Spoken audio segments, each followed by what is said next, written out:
On today's episode, I'm joined by Saad Yousuf, who writes for The Athletic covering the Dallas Stars, to talk about the biggest surprises of this season. We'll talk about all the good things we've seen from this team, some of the bad, and some of the things that can be improved.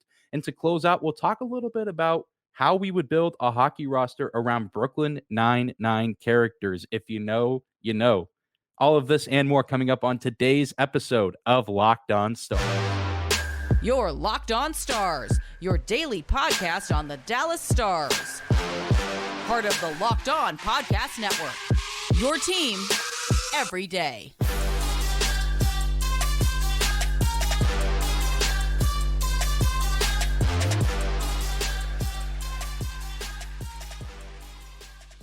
Howdy, Stars fans. Welcome back to the Locked On Stars podcast, the only daily podcast covering the Dallas Stars, part of the Locked On Podcast Network, your team every day. I'm your host, Dane Lewis, your local expert on all things Dallas Stars hockey, coming to you on this Tuesday, January 31st. And this episode is brought to you by FanDuel Sportsbook, the official sportsbook partner of Locked On. Make every moment more and visit fanduel.com/lockedon today to get started. And whether this is your first time here or you are a recurring listener, thank you for stopping by and making Locked On Stars your first listen every single day. Be sure to subscribe to the show if you're watching on YouTube or the follow button on your favorite podcasting platform. We are free and available no matter where or how you choose to listen. But without any further hesitation, let's jump into today's episode with Saad Yousuf, where we talk about the biggest surprises for the Dallas Stars this season. And then if you follow him on Twitter, you know he tweets a little bit after every game, comparing Dallas Stars games to a GIF from the hit TV show Brooklyn Nine-Nine. And so at the end of our conversation, we built some hockey starting lineups out of characters from the show. And I think you guys will enjoy that part. And I hope you enjoy the whole conversation. And here it is, today's chat with Saad Yousuf of The Athletic. Joining me now on the show, you've heard his voice on here before. You've maybe heard his voice on the radio here in Dallas, and he also covers the Stars through The Athletic. It's the one and only Saad Yousuf. And Saad, how's it going? It feels like this season has kind of flown by. Here we are already at the All-Star break, and the playoffs not too far away. Yeah, it really has flown by, and I think there's a lot more. The time flies by a lot more when the team is as exciting and winning, and every game is just super fast, and you kind of move on to the next one. And honestly, you've heard Pete DeBoer say this a lot, but this schedule has really been brutal for the Stars in terms of really this last month. When you get the way they started the season, I think they had like 11 of their first 17 or something like that on the road. And the road trips this last month have just been ridiculous. So, yeah, it's been a lot for the team, but they've navigated pretty well and find themselves at the top of their division, top of the Western Conference here at the All-Star break. And, a lot of the guys getting some much needed time off. And we'll see Jason Robertson and Pete DeBoer at the All-Star game next weekend. And then the team will be back next Monday before you know it. But talking about the team as a whole, just kind of want to start off with some pretty general questions that I feel like if you ask anyone who follows this team, you'll get a little bit different answers depending on who you ask. But what's been to you the most surprising thing about this Stars team this season in a good way? What's pleasantly surprised you about how they've performed up to this point? Yeah, I mean, there's two. I'll give you two answers: one team and one individual. For me, team wise, I think the power play. Right. I mean, when we all saw that, first of all, second half of last year, how much the Stars with this personnel that they have right now, all these guys that are dominating the power play right now were on the team last year, at least on the first unit. I know Wyatt is and Mason are on the second unit, but the top unit, all these guys were here in the second half of the season was atrocious. It was really bad. Then you have Pete DeBoer coming in with Steve Spott, and Steve Spott struggled in Vegas. Now he dealt with his own injuries in Vegas, and all that stuff. So, but you just had, I think I thought that the power play would be somewhere in the 8 to 14 range. If you had asked me before the season, I would have said 8 to 14. I didn't think they were as bad as they showed last year, and they just have too many good players to be that bad consistently. But they're a top 5 unit in the NHL, and so and one of the best on the road. I think top 2 or 3 on the road. So the power play as a unit, as a team thing, is the most pleasantly surprising thing. And then in players, I know a lot of people whether you look at Jason Robertson taking his game to the next level, Jamie Benn's resurgence, Tyler Sagan playing well also, whatever. For me, it's Wyatt Johnston. Like, and it's pretty hands down Wyatt Johnston for me. It's not how good he's playing, it's how consistent he's playing. I'm sure if we're going to get to the most disappointing things, that you'll see the opposite end of this coin. But when it comes to just how consistent this 19-year-old kid is playing in a prominent role, he's been on the second power play unit. He's playing, quality minutes with Jamie Benn at his wing and Ty Dellandrea. At times, I would say they have been, not at times, I would say throughout the season, they have been the second most consistent line on the team outside of, arguably the best line in hockey. So for me as a team, it's probably the power play. As an individual, I would say it's Wyatt Johnston.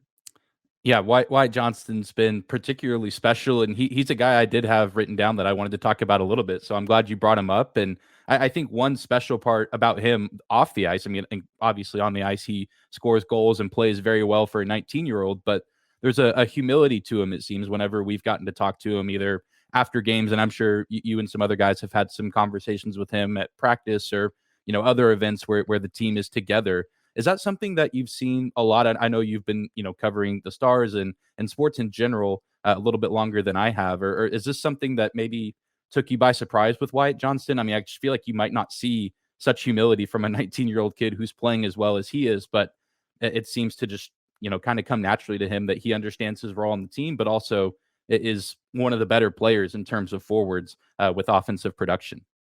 Yeah, I mean, you just never know, right? Like sometimes, and it's not that guys that don't have humility. Sometimes they just have swagger, and Wyatt has a quiet swagger, but I'm talking more overt. I'll give you two examples. For me, in 2018, two 19-year-olds that I covered, Miro Heiskanen and Luka Doncic. Very different, right? Miro Yes. Heiskanen had more of that Wyatt quiet, silent humility. Now, and both of them, they're kind of comparable because they're coming over from Europe, language barrier, all that kind of stuff. But Luca just had a little bit more of that pizzazz and swag to him, and it was just like, like I'm the best and I know it. And Miro was more quiet humility. It was more like I'm the best, but like I'm gonna let you tell everybody how good I am, like that kind of thing. So you have different kind of guys, and when you look at some of the Stars young players, I mean, even on the roster, Jake Ottinger.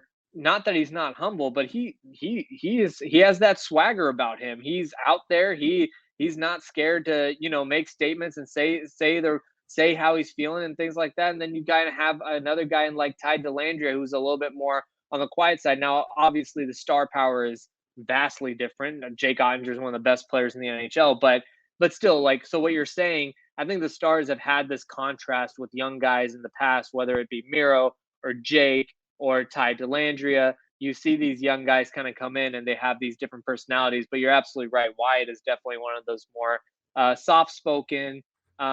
See, that's the thing. I think all those guys, like Jake, is humble too, but not necessarily, under the radar type. And I think Wyatt is more just like, aw shucks, like it's cool that I'm still in the NHL type thing, but then he plays like he belongs, like one of them. So Yeah, no doubt. It's a good mixture, and I think he, does have a little bit maybe more, maybe spice, for lack of a better term, on the ice. I mean, when he scores, I mean, he's celebrating with his teammates, and there's a good amount of personality there. But I just am always kind of surprised and taken aback just by, how chill he is about everything in the locker room after games. He'll, score a game-winning goal or helps, set up a game-winning goal in overtime, and it's just kind of every other day for him. And yeah, I think he's just taking in this experience in the NHL and seems to be enjoying every bit of it. And we talk about the good with this team, but for all the good, there's of course things that might not always be as exciting with a hockey team throughout an 82 game season. From your perspective, what are some things that maybe you thought would be positives for the Stars this season, but really have either been their Achilles heel or something that maybe needs a little bit more improvement before the season's all said and done?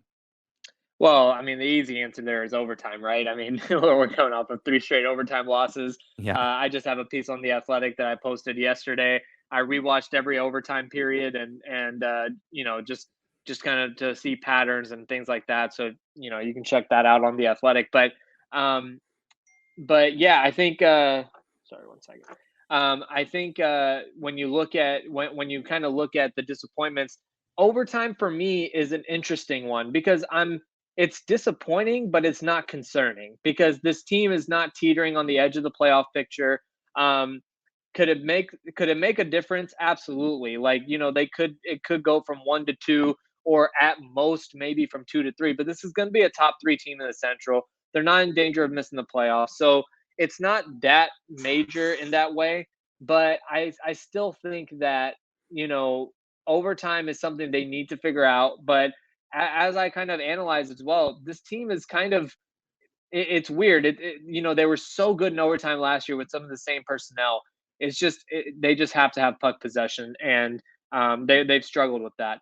Um, I think individually, like I told you with Wyatt, it's the opposite end of the coin. It's Denis Gurianov. I mean, that's been pretty obvious as well. This was supposed to be you have 5 of your top 6 forwards. This was supposed to be your number 6. He was supposed to be the guy. It ties into overtime as well. He's not trusted enough to be put on the ice in those critical situations where one misplay can make a rush the other way. But when you look at the tangible tools, Denis Gurianov's tangible like skill set is built for overtime. Like this, he should be out there. And if you have him with Miro Heiskanen and Rope Hintz out there, that should be lethal. Instead, you have Jason Robertson, who's a great player, obviously, but maybe not the skater that Gurianov is in that sense. And you have some you saw some times where Robertson gets beat down the ice in overtime. But yeah, so I would say from a team standpoint, it's overtime, and from a player standpoint, it's Gurianov. Today's episode of Locked On Stars is brought to you by our friends at FanDuel Sportsbook. We're really excited about our new betting partner for Locked On because they're the #1 sportsbook in America. And if you're new to FanDuel, that's even better. They have so many great features to make betting on sports both fun and easy. Download FanDuel so you can get Super Bowl 57 with a no sweat first bet, where you'll get up to $3,000 back in bonus bets if your first bet doesn't win. FanDuel lets you bet on everything from the money line to point spreads to who will score a touchdown. The FanDuel Sportsbook app is both safe, secure, and super convenient and easy to use. Best of all, you can get paid with your winnings instantly. So join FanDuel today at FanDuel.com/lockedon to claim your no sweat first bet on Super Bowl 57. That's FanDuel.com/lockedon. Make every moment more with FanDuel, the official sportsbook partner of the NFL and the Locked On Stars podcast. Yeah, Gurionov's one of those players where you know that the skill is there. We've seen it in the past, and even with overtime. I remember last year, I believe it was the home opener against Los Angeles. He scored the game-winning goal and used that speed and that quickness to get down the ice, and we just haven't seen that this season. And it's going to be interesting to see, what his role looks like with the team from here on out. And even if if he's a member of this team going forward after this season, I know that that's maybe a different conversation for a different day, but After disappointing. this month, yeah. honestly. Yeah, you're absolutely right. And that kind of takes me to the next thing I want to talk about, and that's the trade deadline, with, like you said, coming up here in the next month. Not necessarily particular players, although if you do have players in mind, I'd love to hear them. What kind of moves are you anticipating for the Stars at the deadline? Because I can understand the argument for a top 6 forward, but also if the team wanted to round out the defensive core a little bit, I think I could understand that as well. What do you anticipate happening here in the next month or so for the Stars to potentially make some adjustments to the roster? Yeah, first of all, I don't think they're going to be big money spenders. I think but on the other side, I do think there's going to be moves made for sure. I mean, they have cap space. They're accruing cap space. That's a good thing about them being healthy.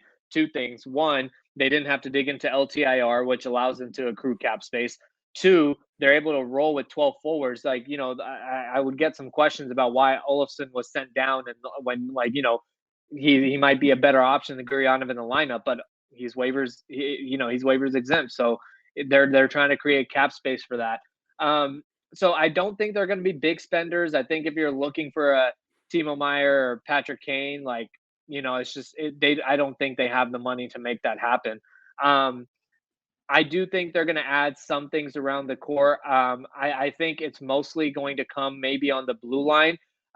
They could have some things that come up on the forwards as well, but it's going to be tough in the sense that you can't land a top 6 guy, well, unless have a lot of money to spend, and you don't have a lot of money to ship out either. So really, when you look at it, they have 2 guys. They have Gurionov, they have Radek Faksa. That's basically it. Because when you talk about Anton Hudobin, and I understand he's a guy, but this team has given up draft picks right now to get Nils Lundqvist and things like that. The sweetener that it would require to ship Hudobin out, if it's a 4th, 5th, 6th round pick, 7th round pick, sure. But if teams are going to look and this is where it's hard to say at this point, this far ahead of the deadline, because if you have a contending team that is desperate for a goalie, maybe they don't need a high end sweetener to get Hudobin. But if they do, I don't see the Stars making that kind of a deal where they're going to give up. This team has been drafting way too well, and they've seen when you talk about the excitement that's around this team. This is the top team in the Western Conference, and by what I can tell from the fan base and just people in general, they're more excited about the future than they are about this year. Everyone's talking about what the top 6 is going to look like when Logan Stankoven is here. Well, you have to have draft picks to make that happen, right? So I think they're not going to salvage their future. And by the way, they don't have money to do it anyways. They're gonna have to sign Robertson to a huge deal when that's over. Ottinger to a huge deal when that's over. And it's crazy to be talking about that just months after they just signed their bridge contracts, but that's just the reality of this cap situation. Wyatt Johnston is going to come up. Ty Delangelo is already an RFA right now. So I think they're going to have too much money to work with to make big moves.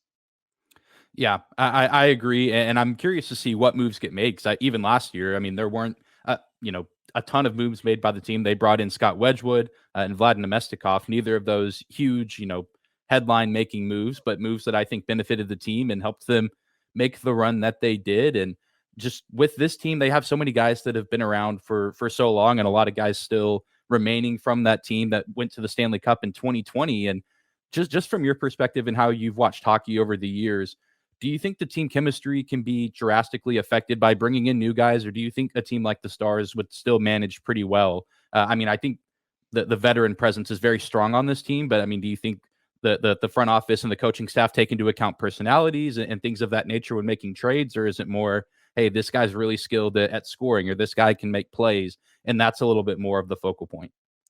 Yeah, no, that's a great question, and actually one that I just got some. I'm doing a story. I'll give a soft tease for in a week or two.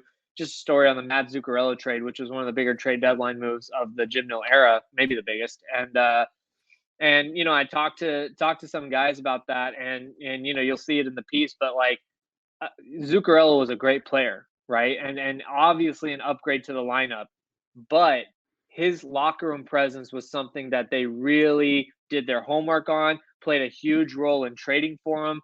All that stuff was really big. So as talented as Zuccarello was, if he was a locker room, mess or whatever, that trade wouldn't have happened. And so absolutely they take those things into account.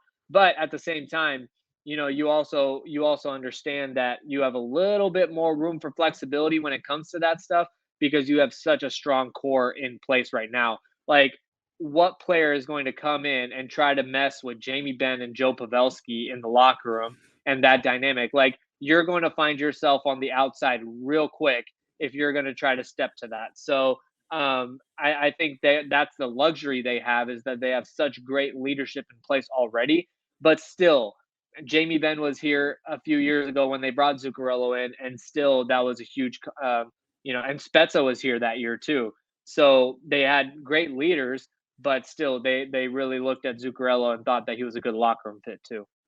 Definitely. And I think if anything, the locker room chemistry and camaraderie, which, from everything I can tell, seems to be at some pretty high levels with the Stars. I think that could almost be a drawing point for guys that are, probably going to be traded from their teams. And I think that, most players around the league would be excited to join a locker room as connected and as, strongly bonded as the Stars. And so I think it's one of those things where the leadership, like you said, Ben, Pavelski, that they've been around in the league long enough and been around with this team and organization long enough to have an understanding of how to show a guy the ropes and kind of, I imagine ease them in with how chaotic trade season can be. And, changing cities, changing time zones, potentially moving families across the country or across the continent for that matter. So I think it's going to be interesting to see who the Stars potentially bring in and how they come into the lineup. And maybe it's a Zuccarello type situation, maybe not that big of a name, but you never know with Jim Nill. He seems to have a knack for some pretty incredible moves, whether it's trade or free agency. And one more question for you before we move on to some of the fun stuff with Brooklyn Nine-Nine lineups. It's no secret that the Stars are considered to be, one of the best teams in the league, clearly. And I think you touched on it earlier. You think that they are the best team in the West. I think that their record not only shows that, but the way they play. If the Stars are going to win the Stanley Cup this year, in your eyes, what is the reason why? Jake Ottinger. I mean, I think that once the playoffs come around, I think there's going to be a lot of this team has been pretty consistent and good. At the same time, like I think when you're asking why they would win, there are other reasons why I think they could lose. The absence of scoring, not enough, whatever, that could be why they lose. But I don't think they can win. I think if they do win, like Jake Ottinger will be a big reason why. And this, I kind of go back to the Calgary series. I know it's a different coach and a different system and everything like that. But if they win that series, if they get by that game 7, they find one more goal in that overtime, which they almost did a couple of times. Jake Ottinger's the reason they win that series, right? So I think if they go the distance, I think Jake Ottinger will be the reason why. Now, there's some really good number 2s, right? I think Jason Robertson, I think Joe Pavelski, Rope Hintz, Miro Heiskanen, all these guys will definitely play a big role. But I think that come playoff time, when teams are playing, we all know NHL playoffs is a different beast. More than any other sport, the transition from regular season to playoffs. And when you have that rock back there in the crease, I think he may not be the flashiest guy. I'm not saying he'll win the Conn Smythe Trophy or anything like that, but I still think he'll be one of the just bedrock pieces of why they win if they do.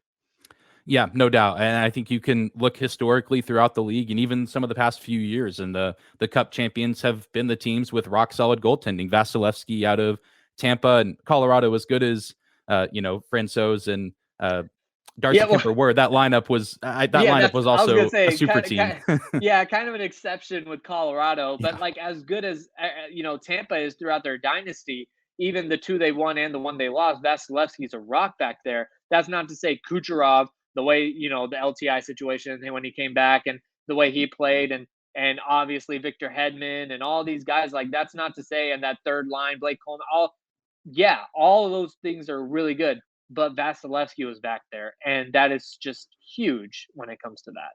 Yeah, and he was good for them last year when they lost to Colorado. But again, that Colorado team was, one of the most unstoppable lineups we've seen in recent memory. So it's no surprise that team won the Cup in 6 games. So yeah, no surprise at all. Today's episode of Locked On Stars is also brought to you by our friends at Athletic Greens and their product AG1.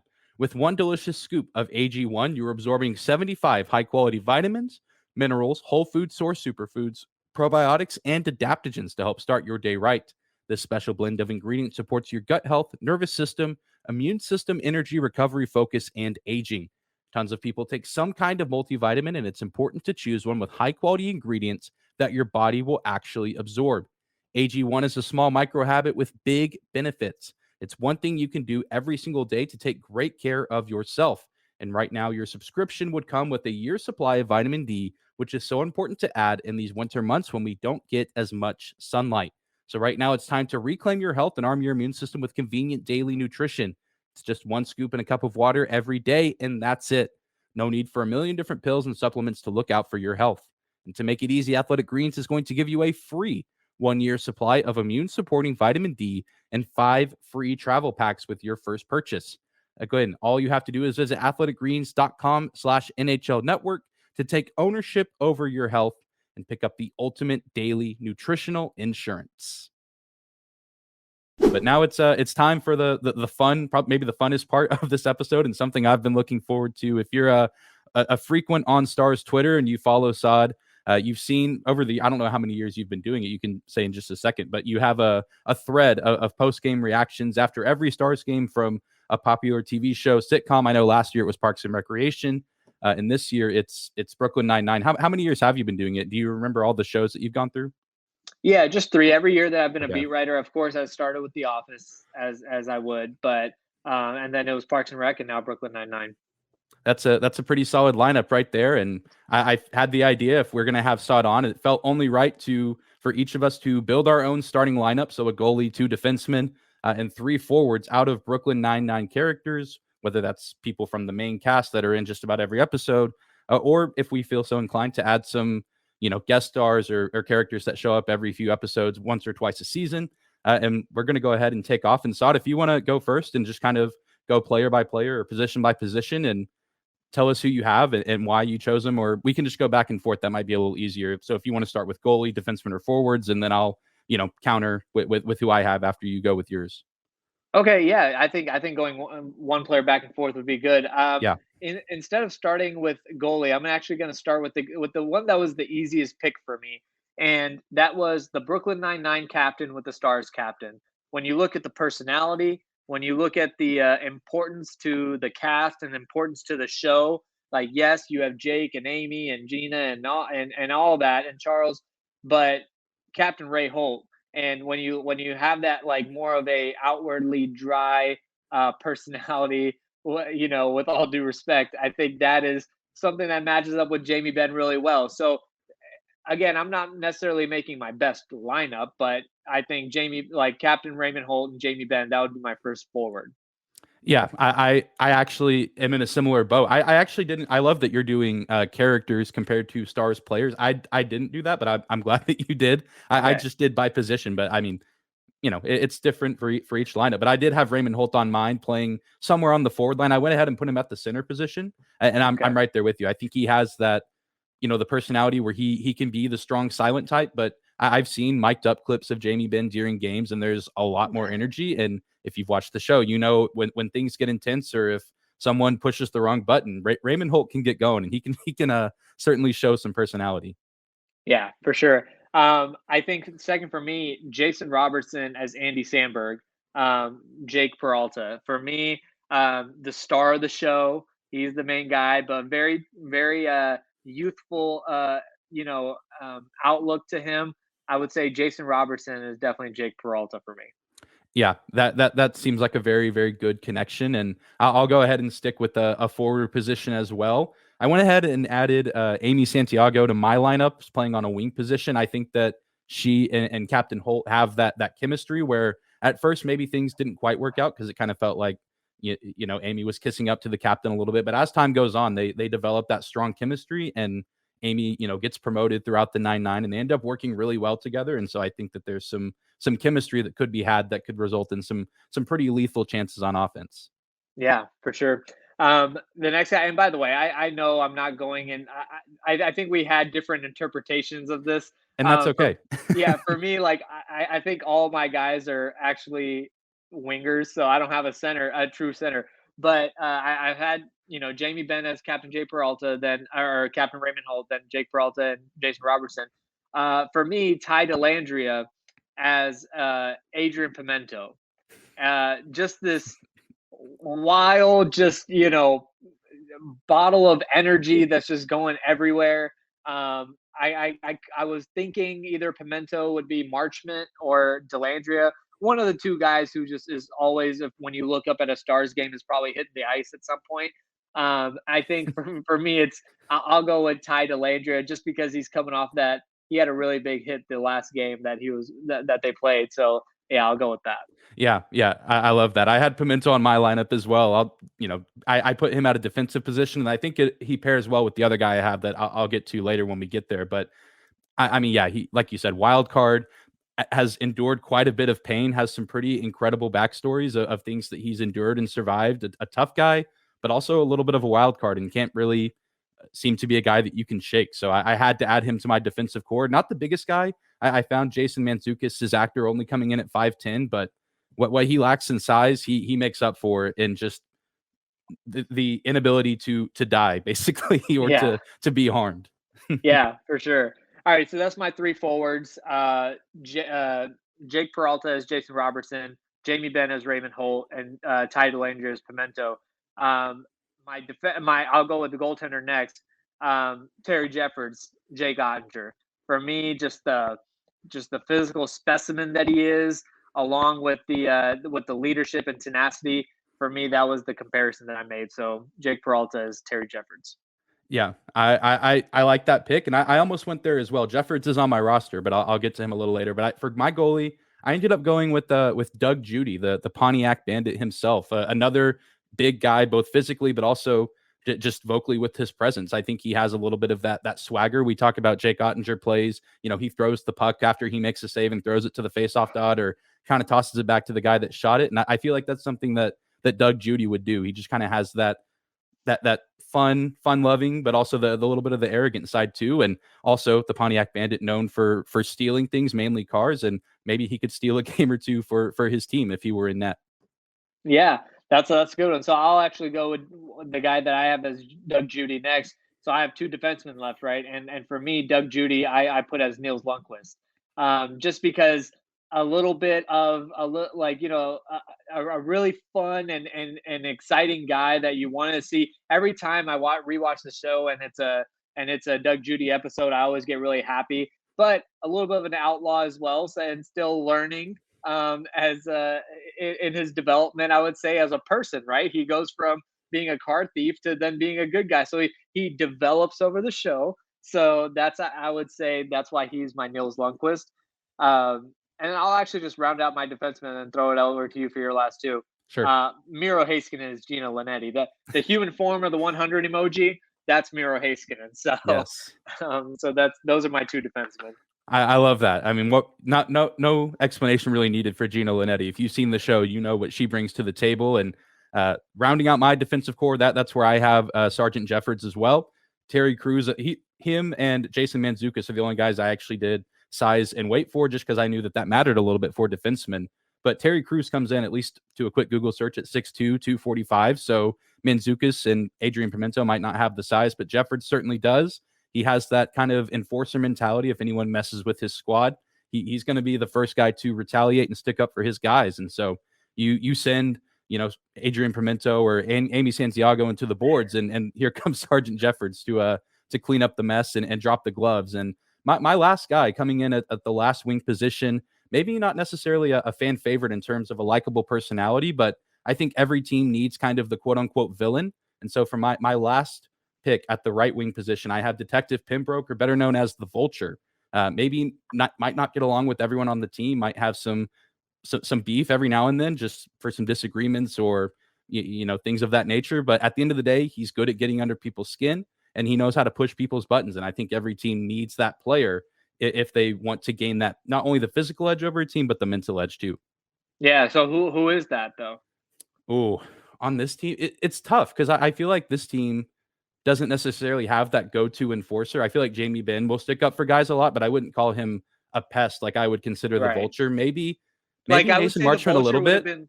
I would say the Vulture would have been like Corey Perry. Yeah, Corey a couple Perry. years ago. Yeah. Yeah. I think he would have fit well, or maybe even like a Jamie Alexiak a little bit, just kind of.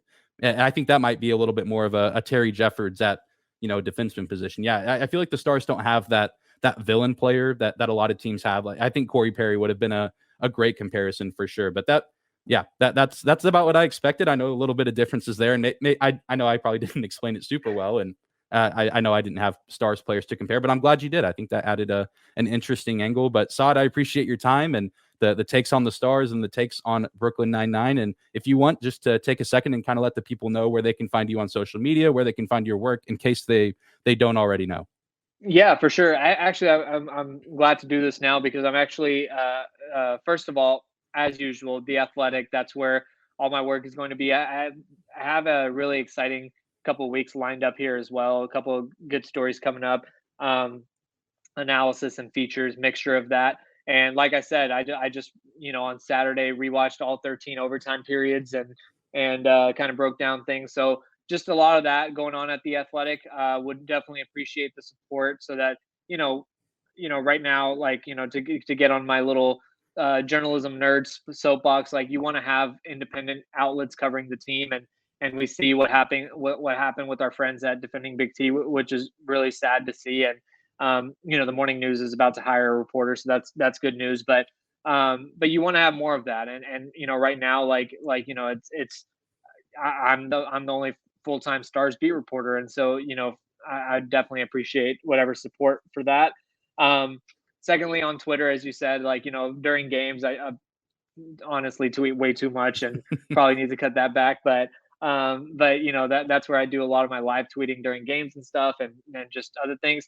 But the new thing that I'm doing I'm starting now. I'm becoming active on Reddit. It's a new venture for me. It's something that I'm brand new to. I kind of soft launched a couple months ago when Twitter was kind of hanging in the balance a little bit, where it was like, what's going to happen? We didn't know. Obviously, Twitter's fine, but now I'm going to use Reddit for a different thing. I want to create more conversation. I have a hard time criticizing players on Twitter because 280 characters is not enough to really. You criticize a player, but if you criticize them, then you need to back it up with a good explanation. And I think Reddit will allow me a bigger platform to engage with Stars fans who, in the comments and on Reddit posts or whatever. I have my own subreddit. It's my same as my Twitter handle, Saad Yousuf 126. So follow me there, and I'll be posting my work there as well.